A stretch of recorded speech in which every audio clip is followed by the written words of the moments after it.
রাত তখন প্রায় 2:30। বৃষ্টি থেমে গেছে, কিন্তু বাতাসে এখনো কুয়াশার গন্ধ।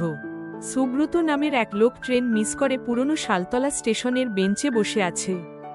চারপাশে কেউ নেই, শুধু একটা ভাঙা লাইট, যা মাঝে মধ্যে ঝলক দিচ্ছে। হঠাৎ সে শুনল, টিকিট, টিকিট দেখান। চমকে পিছন ফিরল সুব্রত। একজন টিকিট চেকার দাঁড়িয়ে, ভেজা ইউনিফর্মে, মুখে ফ্যাকাশে হাসি। সুব্রত দ্রুত টিকিট বের করল। লোকটা টিকিট নিয়ে ধীরে ধীরে অন্ধকারের দিকে চলে গেল। ঠিক তখনই হঠাৎ বাতাসে এক ঝাপটা এল, আর একটা পুরনো খবরের কাগজ উড়ে এসে সুব্রতের পায়ে লাগল। সে নিচে তাকিয়ে দেখল, সেই কাগজে খবর ছাপা, শালতলা স্টেশনের ticket checker Ramesh Dutta train দুর্ঘটনায় মারা গেছেন, আজ থেকে ঠিক 1 বছর আগে। সুব্রত উঠে দাঁড়ালো, দেখল দূরে রেলের ট্র্যাকে একটা লণ্ঠন জ্বলছে, আর ধীরে ধীরে সেই একই টিকিট চেকার, এবার রক্তমাখা পোশাকে, তার দিকে আসছে।